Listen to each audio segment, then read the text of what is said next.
আসসালামু আলাইকুম রহমতুল্লাহ। ওমেটিক ভিশন চ্যানেলে সবাইকে স্বাগতম। প্রিয় দর্শকবৃন্দ, যারা আইএলটিএস প্রিপারেশন নিচ্ছেন কিংবা আইএলটিএস প্রিপারেশন কোথায় থেকে শুরু করবেন এ নিয়ে দ্বিধাদ্বন্দ্বের মধ্যে আছেন, তো আমি বলবো আইএলটিএস প্রিপারেশন যারা নিতে চাচ্ছেন, আপনারা হচ্ছে আমি যেটা উপকৃত হয়েছে বা মনে করছে উপকৃত হবেন সবাই, রিডিং থেকে শুরু করেন এবং লিসেনিংটা তো যে কোনো মুহূর্তে শুনতে পারবেন। কারণ সব ভাষার মূল বিষয়টা শব্দভাণ্ডার। যত শব্দভাণ্ডার জানবে সে ওই ভাষাতে তত এক্সপার্ট হবে। দেন বাক্যের গঠন কাঠামো। আর এই সব কিছুই আমরা রিডিং সেকশনের মধ্যে পাই, যার মধ্যে শব্দভাণ্ডার জমা হয়, শব্দের স্ট্রাকচার ভালোভাবে জানা যায়। এর ফলে আমরা লিসেনিংয়ে গিয়ে সহজেই বুঝতে পারি। কারণ যখন শব্দভাণ্ডার প্রচুর জমা হবে, লিসেনিংটা তত সহজ হবে। কথা বলার ক্ষেত্রে আমার শব্দ খুঁজতে হবে না, এবং স্ট্রাকচার তো আমি জানি। লেখার ক্ষেত্রে একই অবস্থা। সেজন্য আমি মনে করি রিডিং সেকশনটা খুবই উপকৃত হবে। আপনারা আমার এই প্রথম যে কেমব্রিজ 8 থেকে আমি শুরু করছি, কেমব্রিজ 8 S1 এবং প্যাসেজ 1, এই ভিডিওটা শুধু দেখেন। এই ভিডিওটা দেখার পরে যদি আপনার মধ্যে কনফিডেন্স আসে, তাহলে আশা করি ইনশাল্লাহ আপনার এই আইএলটিএস প্রিপারেশনের যে জার্নি সেটা সহজ হবে ইনশাল্লাহ। তবে একটু মনোযোগ সহকারে ভিডিওর শুরু থেকে শেষ পর্যন্ত দেখুন এবং একটু বোঝার চেষ্টা করুন। দেখবেন ইনশাআল্লাহ আপনার কাছে সহজ মনে হবে এবং আপনি একটা আত্মবিশ্বাস খুঁজে পাবেন। এভাবে আপনি যদি কেমব্রিজের কয়েকটা সিরিজ শেষ করতে পারেন, দেন আপনার অনেকটা কনফিডেন্স চলে আসবে। তাহলে চলুন কথা না বাড়িয়ে আমরা আমাদের এই গল্পটা শুরু করি। এই গল্পের হেডলাইন যে আ ক্রনিকল অফ টাইম কিপিং। তাহলে এই হেডলাইনের অর্থ কি? আমরা একটু ভেঙে ভেঙে অর্থটা করব। A chronicle of time keeping, অফ থাকলে আমরা শেষে থেকে অর্থ শুরু করব। তো টাইম কিপিং, টাইম মানে সময়, কিপিং মানে কি সংরক্ষণ। টাইম কিপিং সময় সংরক্ষণ, তাহলে অফ মানে এর, টাইম সময় সংরক্ষণ এর, ক্রনিকল মানে একটা অর্থ ইতিহাস, তাহলে সময় সংরক্ষণের ইতিহাস। তাহলে আমরা রিডিংটার প্যাসেজটা কি সম্পর্কে হবে সেটা আমরা একটা ধারণা চলে আসছে যে এখানে সময় রিলেটেড একটা ইতিহাস আলোচনা করবে। আচ্ছা, চলুন আমরা এখন রিডিং শুরু করি। অ্যাকর্ডিং টু আর্কিওলজিক্যাল এভিডেন্স, পুরাতাত্ত্বিক মত অনুসারে, অ্যাট লিস্ট 5000 ইয়ার্স এগো, কমপক্ষে 5000 বছর আগে, and long before the and long before এবং অনেক আগে, the advent of the Roman Empire, Roman সাম্রাজ্যের উদ্ভাবনের অনেক আগে। এম্পায়ার মানে সাম্রাজ্য, অ্যাডভান্ট মানে উদ্ভাবন। The Babylonians began to measure time, বেবিলনীয়রা began to measure পরিমাপ করতে শুরু করে টাইম সময়কে। ইন্ট্রোডিউসিং ক্যালেন্ডার্স, তারা ক্যালেন্ডার চালু করে। টু কোঅর্ডিনেট কমিউনাল অ্যাক্টিভিটিস, সামাজিক কার্যকলাপগুলোকে সমন্বয় করার জন্য। কমিউনাল অ্যাক্টিভিটিস মানে সামাজিক কার্যকলাপ। আচ্ছা, এরপরে to plan the shipment of goods, পণ্যের পরিবহনের পরিকল্পনা করতে। অ্যান্ড ইন পার্টিকুলার এবং বিশেষ করে টু রেগুলেট, সময় নির্ধারণ করতে, প্লান্টিং অ্যান্ড হারভেস্টিং, নির্ধারণ করতে কি, ফসল চাষ এবং ফসল চাষ এবং কাটার সময় নির্ধারণ করতে, এবং পণ্যের পরিবহনের পরিকল্পনা করতে, এবং সামাজিক কার্যকলাপের মধ্যে একটা সমন্বয় করার জন্য তারা ক্যালেন্ডারটা চালু করে। কারা চালু করে? বেবিলনীয়রা চালু করে। মাথায় রাখবেন, প্রশ্ন কিন্তু আসতে পারে কারা চালু করে। আচ্ছা, এরপরে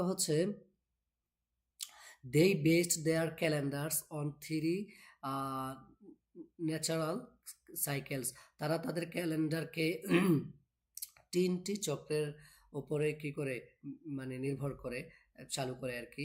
দ্য সোলার ডে, একটা solar day, marked by the successive periods of light and darkness, অন্ধকার এবং আলোর সাকসেসিভ পিরিয়ডস, ধারাবাহিক সময় দ্বারা কি করা যায়, মার্ক বোঝা যায় বা নির্ধারিত হয়। এরপর হচ্ছে এজ, কারণ দ্য আর্থ রোটেটস, পৃথিবী ঘুরে অন ইটস এক্সিস, এর অক্ষের উপরে, দ্য লুনার মান্থ, সূর্য মাস, following the phases of the moon, চাঁদের বিভিন্ন রূপকে কি করে রূপ দ্বারা বোঝা যায়। হ্যাঁ, এবার হচ্ছে এজ, কারণ ইট অরবিটস দ্য আর্থ, এটা পৃথিবীকে কেন্দ্র করে ঘুরে, অ্যান্ড দ্য সোলার ইয়ার, এবং সূর্য বছর, ডিফাইন, যেটাকে জানা যায় বা বোঝা যায় বা চিহ্নিত করা হয়, বাই দ্য চেঞ্জিং সিজনস, ঋতু পরিবর্তনের মাধ্যমে, দ্যাট অ্যাকম্পেনি, যেটা ঘটে আওয়ার প্ল্যান্টস রেভলিউশন, ঘূর্ণয়মান গ্রহ, গ্রহ মানে আমাদের পৃথিবী আর কি, ঘূর্ণয়মান আমাদের পৃথিবীর সাথে, অ্যারাউন্ড দ্য সান, যেটা মানে সূর্যকে কেন্দ্র করে। আবার 2 নম্বর প্যারাতে যাই, before the invention of artificial light, কৃত্রিম লাইট, আলো আবিষ্কারের পূর্বে, the moon had greater social impact, চাঁদের একটা বড় প্রভাব ছিল, অ্যান্ড ফর দোজ, এবং যারা লিভিং নিয়ার দ্য ইকুয়েটর, যারা বসিব রেখার কাছাকাছি বাস করত, ইন পার্টিকুলার, বিশেষ করে ইটস ওয়েক্সিং অ্যান্ড ওয়েনিং, মানে হচ্ছে এই যে এই মানে চাঁদের বর্ধন এবং হচ্ছে হ্রাস, মানে কখনো আমাবস্যা, কখনো কি পূর্ণিমা, এগুলো ওয়াজ মোর কনস্পিসাস, মানে বেশি কি ছিল, স্পষ্ট ছিল, then the passing of the seasons, ঋতু পরিবর্তনের চেয়েও বেশি।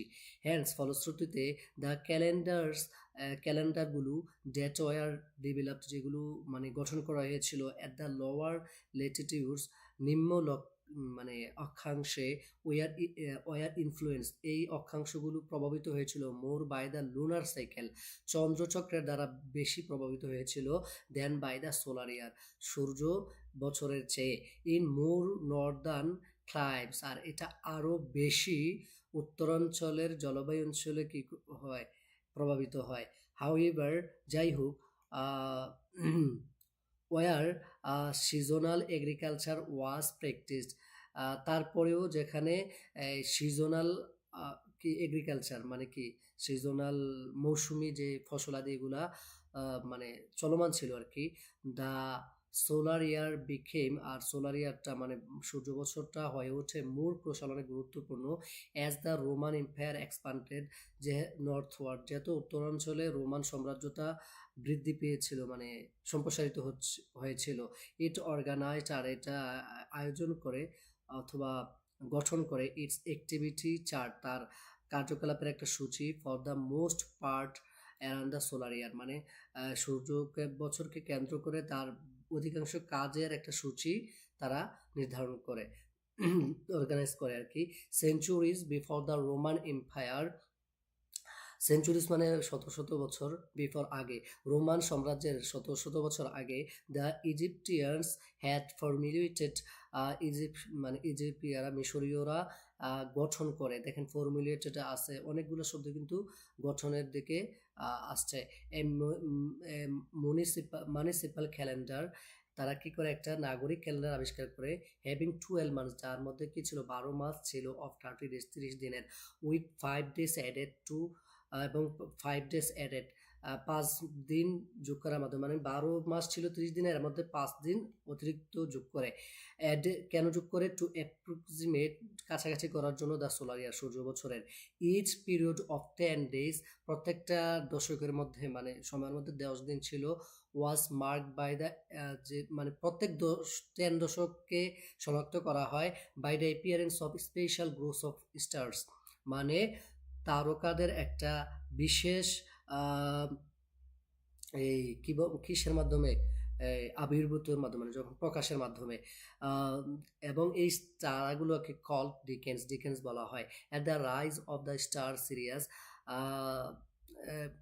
মানে সিরিয়াস নামক তারা মানে ওঠার ফলে, জাস্ট বিফোর এট দ্য মানে সময়, সিরিয়াস নামক কি বলে স্টার তারা প্রকাশের সময়, যে জাস্ট বিফোর সানরাইজ, যেটা সূর্যোদয়ের আগে প্রকাশ পায় আর কি, উইচ অকার্ড অ্যারাউন্ড দ্য, যেটা ঘটে around the all important annual flooding of the Nile, তাহলে নাইল নদীর বাৎসরিক বন্যার গুরুত্ব মানে গুরুত্ব বাৎসরিক গুরুত্বপূর্ণ বন্যার সাথে যেটা কি ঘটে, 12 ডিকেন্স কুড বি সিন।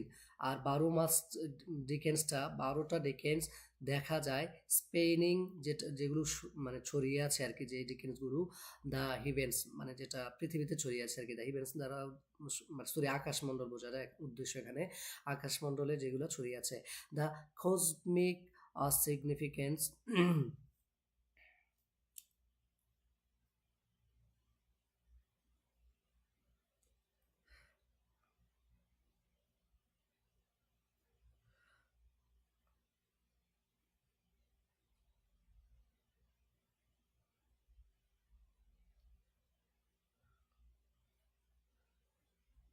আচ্ছা, কসমিক দ্য কসমিক সিগনিফিকেন্স মহাজাগতিক মহাজাগতিক গুরুত্ব the Egyptians placed in the 12 Dickens. তাহলে ইজিপটিয়ানস প্লেস যে মানে মিশরীয়রা কি করতো, দেখতো বা মানে স্থান মানে কি বলে প্লেস মানে রূপান্তর করতো ইন দ্য 12 ডিকেন্স, 12টা ডিকেন্সে, লেট দেম টু যেগুলো তাদেরকে অনুপ্রাণিত করে টু ডেভেলপ এ সিস্টেম, একটা নতুন সিস্টেম উন্নতি করার দিকে বা গঠন করার ক্ষেত্রে, in which each interval of darkness was divided into a dozen equal. আচ্ছা, যেখানে ইন্টারভাল অফ ডার্কনেস মানে অন্ধকারের সময়গুলা ওয়াজ ডিভাইডেড ভাগ করা হয় into a dozen equal parts, মানে একটা মানে এক ডজন সমান ভাগে, মানে 12টা সমান ভাগে আর কি। দিস পিরিয়ডস বিকেম নন, আর এই সময়টা পরিচিত হয়ে ওঠে মানে অ্যাজ হিসেবে টেম্পোরাল আওয়ার্স হিসেবে। কিভাবে? বিকাশ, কারণ দেয়ার ডিউরেশন তাদের যে মানে দৈর্ঘ্যটা সেটা ভেরিড, এটা ছিল মানে অনেক ধরনের, according to the changing land land of days and Knights with the passing of the season পরিবর্তনের সাথে সাথে নাইট রাত এবং দিনের দৈর্ঘ্যতা পরিবর্তনের অনুসারে। আচ্ছা, সামার আওয়ার্স ওয়ার লং, এবং সামারের সময়গুলো ছিল ঘন্টাগুলো ছিল অনেক দীর্ঘ, উইন্টার ওয়ার শর্ট, এবং শীতের ঘন্টাগুলো ছিল short. Only at the spring and autumn equinoxes were the hours of daylight and darkness equal. তাহলে এই যে বসন্ত আর হেমন্ত মানে কি বলে,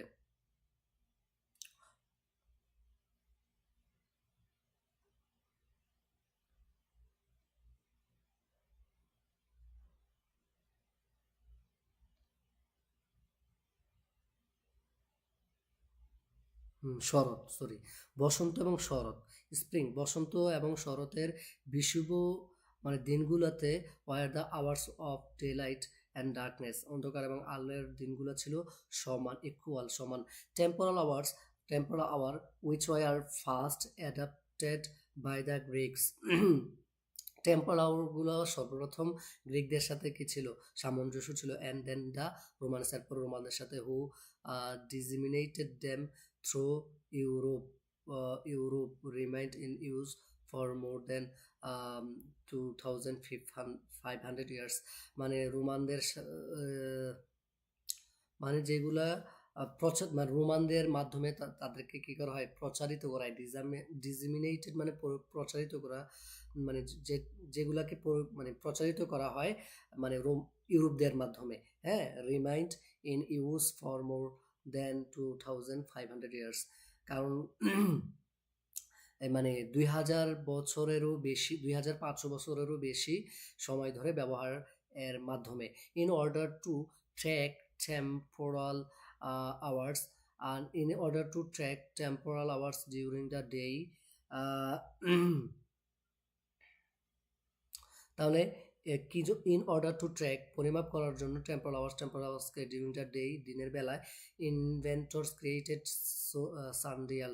সানডালস মানে আবিষ্কার করে, সানডালস আবিষ্কার করে উইচ ইন্ডিকেটেড টাইম, যেগুলো সময়কে নির্দেশ করে by the length or direction of the sun's shadow, সূর্যের ছায়া এবং সূর্যের ছায়ার নির্দেশনা এবং হচ্ছে দৈর্ঘ্যের মাধ্যমে।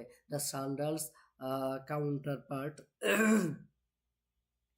যে দ্য সানডালস কাউন্টার পার্ট সূর্যঘড়ির বিকল্প বা সমতুল্য, the water clock was design, মানে সূর্যঘড়ির বিকল্প হিসেবে মানে কি করে তারা এই তারা আরেকটা মানে টেম্পোরাল আওয়ার্সের বিকল্পে তারা আরেকটা ওয়াটার ক্লক কি করে আবিষ্কার করে, ওয়াজ ডিজাইন মানে গঠন করা হয় বা আবিষ্কার করা হয় টু মেজার টেম্পোরাল আওয়ার্স, মানে টেম্পোরাল আওয়ার্সকে এই ইয়ে করার জন্য। তাহলে তারা নতুন করে টেম্পোরাল আওয়ার্সকে পরিমাপ করার জন্য তারা আবার ওয়াটার ক্লক কি করে আবিষ্কার করে অ্যাট নাইট। তাহলে এই টেম্পোরাল আওয়ার্সকে দুইভাবে পরিমাপ করানো হয়, একটা আবিষ্কার করানো হয় দিনে পরিমাপ করার জন্য, আরেকটা হলো রাতে পরিমাপ করার জন্য। One of the first water clocks was প্রথম একটা মানে সর্বপ্রথম যে ওয়াটার ক্লকটা ছিল এটা ছিল ওয়াজ আ বেসিন, একটা পাত্র with a small hole near the bottom, মানে নিচের দিকে একটা গর্ত বিশিষ্ট। আচ্ছা, through which the water dropped out, যে গর্তটা দিয়ে পানি টপ টপ করে পড়তো। দ্য ফলিং ওয়াটার লেভেল, মানে এই যে টপ টপ করে পড়া পানিগুলো ডিনোটেড দ্য পাসিং আওয়ার, মানে যেগুলো ইয়ে করে মানে নির্দেশ করে যে এই সময় যে এই কি করে অতিক্রান্ত হচ্ছে, এই জিনিসটা মানে এই জিনিসটা কি করে বুঝাইতো বা নির্দেশ করতো। ডিনোটেড মানে বোঝাতো বা নির্দেশ করতো আর কি। আচ্ছা, আওয়ার্স এস, কারণ ইট ডিপড বেলো আওয়ার লাইন্স, কারণ হচ্ছে যখন এটি নিচে চলে যেত, এস যখন ইট ডিপড বেলু নিচে চলে যেত, আওয়ার লাইন্স ইনস্ক্রাইব, মানে আমাদের যে রেখাগুলো ছিল এগুলো আঁকা ছিল, সরি আওয়ার্স আওয়ার তাহলে ইট ডিপড বেলু যখন এটা নিচে ছিল, তো আওয়ার লাইন্স মানে সময়ের রেখাগুলো, আমার না, সময়ের রেখাগুলো ইনস্ক্রাইব আঁকা ছিল অন দ্য ইনার সারফেস, মানে এই পৃষ্ঠের মানে কি দিকে ভিতরের অংশে। তাহলে এখানে বোঝালো কি, পানির স্তর যখন নিচে নামতো, হ্যাঁ, তখন এটা বোঝাইতো যে ঘন্টা অতিক্রান্ত হচ্ছে, কারণ সেটি পাত্রের ভেতরে আঁকা ঘন্টার রেখাগুলোর নিচে চলে যেত। আচ্ছা,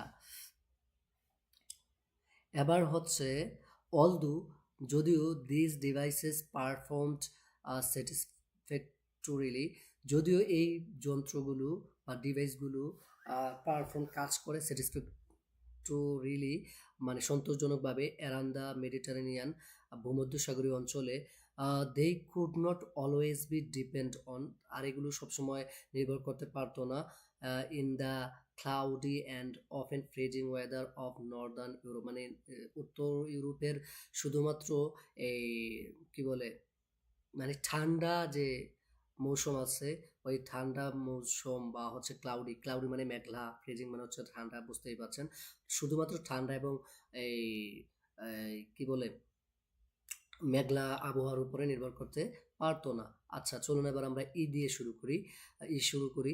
the advent of the mechanical clock, মানে মেকানিক্যাল ক্লক উদ্ভাবনের মিন্ট মানে হলো দ্যাট অলদো, যে যদিও এটা ইট কুড বি অ্যাডজাস্টেড, যদিও এটা মানে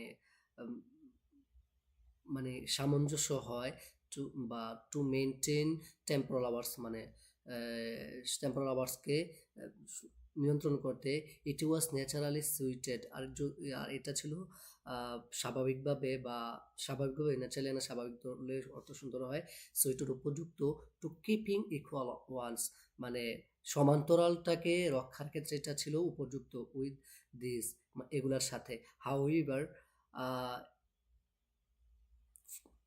যাই হোক, বা ফলে ধরতে পারি, ফলে এরোজ দ্য কোশ্চেন, একটা প্রশ্ন উঠে of went to begin continue, কখন গণনা শুরু হয়, বিগিন টু কন্টিনিউ স্টার্ট হয়, শুরু হয় কন্টিনিউ গণনা, অ্যান্ড সো, এবং তার ফলে in the early 14th century, 1400 শতকের শুরুতে এ নাম্বার অফ সিস্টেম এভলভ, অনেকগুলো সিস্টেমের গঠন করা হয়। দ্য স্কিমস, আর সবগুলো পদ্ধতি ডেট ডিভাইডেড, মানে ভাগ করা হয়, দ্য ডে দিনকে ইন্টু 24 ইকুয়াল পার্টস, মানে 14টা সমান ভাগে ভেরিয়েট বিভিন্ন রূপে, অ্যাকর্ডিং অ্যাস্ট্রোনমিক্যাল আওয়ার্স, অ্যাস্ট্রোনমিক্যাল আওয়ার্সের তথ্য অনুসারে, না না, according to the start of the count, মানে সময়, স্টার্ট অফ দ্য কাউন্ট মানে গণনার শুরুর মত অনুসারে আর কি, শুরু অনুসারে। Italian hours began at sunset, Italian সময়টা শুরু হয় কখন? সানসেটে। সানসেট মানে হচ্ছে কি যখন সূর্য উদয় হয়।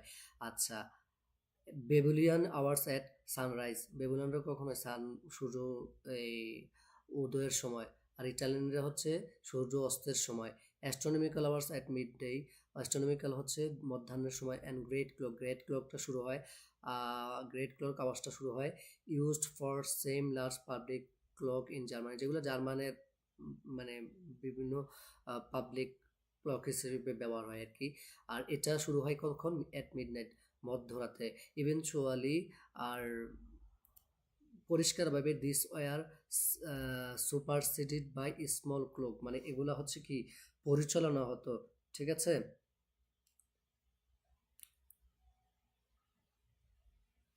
তাহলে এগুলা কি করতো? এগুলো প্রতিস্থাপিত হতো by small clock, small clock দ্বারা, অর ফ্রেঞ্চ এবং ফ্রেঞ্চ আওয়ার্স দ্বারা, উইচ স্প্লিট, যেগুলো ভাগ করে the day into 12 hours periods, যেগুলো দিনকে দুইটা মানে 12টা ভাগে সমান ভাগে ভাগ করে, কমেন্সিং অ্যাট মিডনাইট, মিডনাইট থেকে শুরু করে। চলুন এবার এফ থেকে শুরু করি। The earliest recorded, the earliest recorded মানে মানে প্রাচীন একটা যে রেকর্ড, এই রেকর্ডটা ওয়াইড, ভারী, মানে ভারী জিনিসগুলো ড্রাইভেন, পরিচালনা করে মেকানিক্যাল ক্লক, মেকানিক্যাল ক্লককে। আর যেটা ওয়াজ বিল্ট ইন 1283, 1283 সালে ইন বেডফোর্ডশায়ার ইন ইংল্যান্ড, ইংল্যান্ডের বেডফোর্ডশায়ারে যেটা মানে আবিষ্কার করা হয়। দ্য রিভলিউশনারি, বিপ্লবী, হ্যাঁ বিপ্লবী যে এগুলো ছিল সেগুলো, aspect of this new time keeper, এই নতুন টাইম কিপার, সময় সংরক্ষণের দিকগুলোর ওয়াজ নেইদার, মানে এক ছিল না আর কি। হ্যাঁ, দ্য ডিসেন্ডিং হোয়াইট, মানে ডিসেন্ডিং হোয়াইট মানে হোয়াইট মানে ওজন নিচে নামা, that provides its motive force, যেগুলো তাকে কি করে সরবরাহ করে, it's motive force.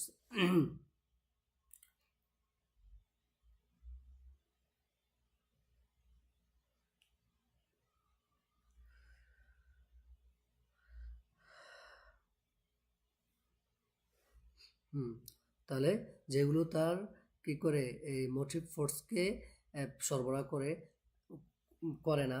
Note the gear wheels, এবং গিয়ার হুইলস কি করে না, গিয়ার হুইলের সাথে মিলে। তাইলে এই যে রিভলিউশনারি যে ক্লকটা ছিল, এইটা নতুন টাইম ক্লকের থেকে ভিন্ন ছিল, কারণ এটা ডিসেন্ডিং হোয়াইট এবং হচ্ছে গিয়ার হুইলের সাথে ছিল না। আচ্ছা,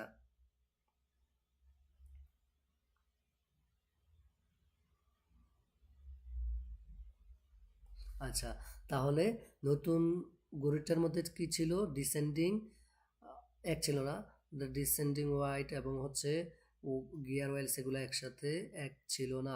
দে ট্রান্সফার দ্য পাওয়ার, যেগুলা মানে ট্রান্সফার, স্থানান্তর করতো দ্য পাওয়ার, শক্তিকে। ইট ওয়াজ দ্য পার্ট, আর এটা ছিল একটা অংশ, কল, যেটাকে বলা হতো দ্য এসকেপমেন্ট। এই যে ডিসেন্ডিং হোয়াইট আর হচ্ছে কি গিয়ারিং হুইলস, এটারে বলা হয় কি এসকেপমেন্ট। তো এই এসকেপমেন্টটা রেভলিউশনের মধ্যে ছিল না। ইন দ্য ইয়ারলি 14 কেম, 1400 বছর মানে শতকের শুরুতে, came the invention of the coiled spring, coil spring এর আবিষ্কার আসে আর কি, অর ফিউজি এবং ফিউজি এর আবিষ্কার আসে, উইচ মেনটেন, যেগুলা মানে কি করে মেনটেন করে বা হচ্ছে পরিচালনা করে তো কনস্ট্যান্ট ফোর্স, মানে অবিচল শক্তিটা বজায় রাখে আর কি, এক কথায় বজায় রাখে, to the gear wheels of the timekeeper gear wheels, despite, যদিও the changing tension of its main spring, মানে মেইন স্প্রিং এর যে অন্যান্য ইয়েগুলো আছে এগুলো পরিবর্তন হওয়া সত্ত্বেও গিয়ার হুইলস এবং হচ্ছে মানে গিয়ার হুইলস এবং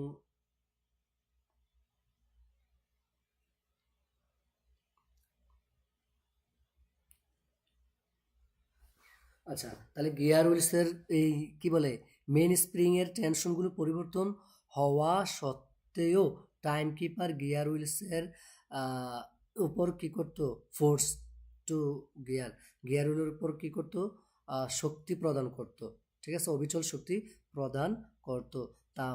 তাহলে এই 1400 শতকের শুরুর দিকে যখন এই কোয়েল স্প্রিং এবং ফুইজ চালু হয় তখন হচ্ছে এগুলো এই কি করা হয়, এই মেইন স্প্রিং এর টেনশন পরিবর্তন হওয়া সত্ত্বেও গিয়ার হুইলসের উপরে তার অবিচল শক্তি প্রদান করে। বাই দ্য 16th century, 16 শতাব্দীতে a pendulum clock had been devised, মানে পেন্ডুলাম ক্লকটা আবিষ্কৃত হয়, but the pendulum swung in a large arc and thus was not very efficient. এই যে পেন্ডুলাম একটা যেটা আবিষ্কার হয়, বাট দ্য পেন্ডুলাম সোয়াং, কিন্তু দুলকটি দুলতো, এই সোয়াং, তাহলে সুইং সেটা দুলতো ইন আ লার্জ আর্টস, একটা বড় বৃত্তের মধ্যে, and thus was not very efficient, আর যেটা মানে এতটা বেশি কার্যকর ছিল না। প্রিয় দর্শক, আজকে আমার এই অনুবাদের ইয়েটা এক পর্যন্তই রাখলাম। আমার পরবর্তী ভিডিওতে জি নাম্বার প্যারা এবং হচ্ছে এজ এবং হচ্ছে প্রশ্নের অর্থগুলো করবো ইনশাআল্লাহ। তো পরবর্তী ভিডিওটি দেখার জন্য আমার চ্যানেলটি সাবস্ক্রাইব করবেন, আর যদি এটা আপনাদের কাছে উপকৃত মনে হয় আপনাদের ফ্রেন্ড সার্কেলের মাঝে ছড়িয়ে দিবেন এবং আপনাদের মন্তব্যটা কমেন্টে লিখবেন। আজ এ পর্যন্তই, পরবর্তী ভিডিওতে আবার দেখা হবে ইনশাআল্লাহ। আসসালামু আলাইকুম ওয়া রাহমাতুল্লাহ।